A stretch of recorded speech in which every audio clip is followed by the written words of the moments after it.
Hey guys, so this right here is a tutorial on how to perform meltdowns, which I learned these years ago, and they're still something that I use constantly. They're a bit tricky to get to, but the good news is that if you have done my tutorials on behind the back stuff and the complete tutorial series on how to do turns and specifically split time same direction reels, then you're already most of the way to having this move down, whether you know it or not. So at this point, if you're interested in learning the move and you haven't checked out those tutorials, I would highly recommend you do so. Here's the link to the behind the back stuff. And come back once you got that done. If you got that done, awesome. Let's dive right in. So having done the behind the back stuff, you are used to this idea of getting your hand around behind your back and then bring it back to the other side of your body, right? Fantastic. Where you're going to want to start with this is playing around in a split time, same direction place and wheel plane. In the end, the move winds up feeling more like a wall plane move, but the basic work that you do to get there is definitely a wheel plane to wheel plane kind of pattern. Just like when we started off learning our weaves and then got to waist straps, which feel more like a wall plane kind of move, right? So from this place right here where you're in wheel plane, split time, same direction, reverse, I'm going to do all of these instructions from my dominant direction to spin, which is clockwise. So for me, I'm going to take my left hand, that is my green poi, and I'm going to reach it behind my back as my white poi hand, that is my right hand, reaches across my left hand side by going across my belly, yeah? So to see this from the front, it looks like this, where that left hand is kind of sneaking behind and the right hand is wrapping around. You could almost think of this as being like those tops that you play around with as little kids that have little strings and beaters on them. It's like a little drum where they go back and forth like this, yeah? So as left hand goes back and we unwrap, and the left hand goes back and we unwrap, we're going to try and get a little daring on this. What we're going to try and do is we're going to try and hold it stable with one hand behind our back and the other hand crossed across for 5 beats here. 5, 4, 3, 2, 1, and uncross. Fantastic. Okay, so now that we're uncrossed and in reverse, we're going to do a simple reel turn around to forwards. And again, I feel like I'm in wheel plane, but going split time, same direction forwards. And I'm going to switch up which hand is going to reach behind. This time it's going to be my right hand that is going to be reaching behind instead of my left. So, right hand goes behind, left hand and cross in front. Right hand behind, left hand across in front. What this looks like from the front is this. And note, I don't need all the room in the world in order to make this work. The cross points that I get for each of these poi going across my body give me enough room that for the most part I don't need to worry about hitting myself, yeah? I don't need to be, whoa, reaching way far out or anything like that to get there. And again, just like on the reverse side, you want to get it to the point where you feel comfortable saying, okay, I'm going to hang out here for 5, 4, 3, 2, 1 beats before I unwrap, yeah? Cool. Once you got that down, and you're back out here to split time, same direction forwards, you're going to do another reel turn back to reverse.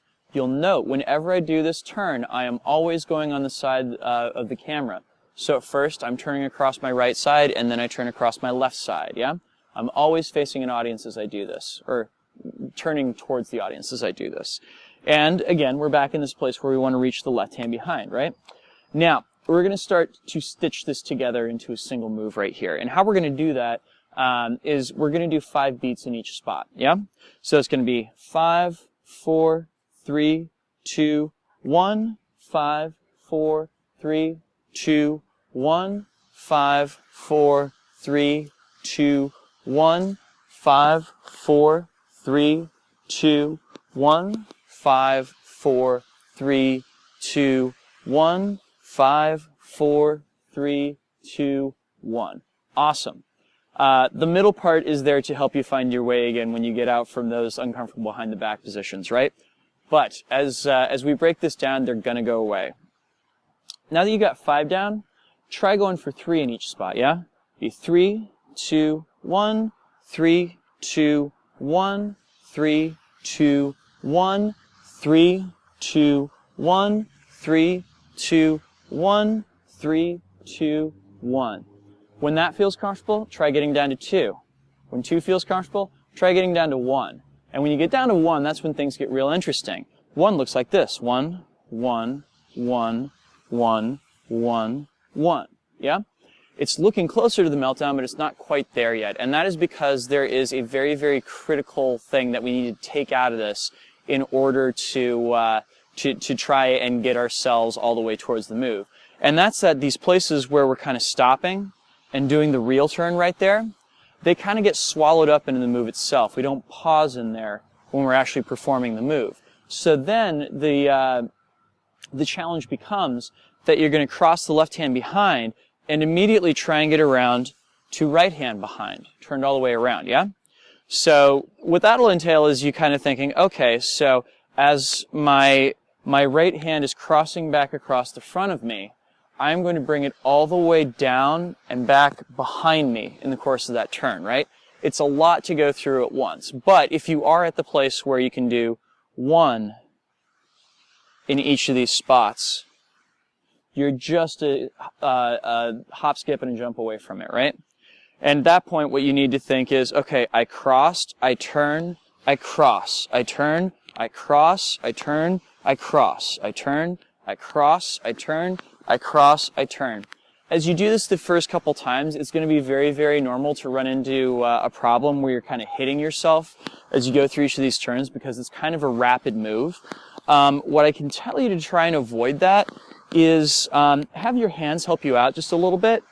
Like, instead of just going back and forth to each side like this, which you're guaranteed to hit yourself, think of your hands as going somewhat along the path of the poi themselves. So when my left hand is reaching behind, it reaches up just a little bit to get me around. My right hand reaches down. My left hand reaches up, right reaches down. Left hand reaches up, right hand reaches down. Left hand reaches up, right hand reaches down. You'll also probably run into problems hitting your legs as you're doing this, and I don't know any fix from that other than just practicing the hell out of it. I'm not going to lie, this is a move that can sometimes be very, very difficult to put all the pieces together. But the good news is that once you got it down, like it integrates very, very well with some of the things that we've learned in these tutorial series, including waist straps, and crossers, and behind the back stuff too, right? So it's definitely worth learning. It looks really cool, and I wish you all luck with that. Thank you guys so much for watching, and I will be back with another tutorial for you next week. Peace.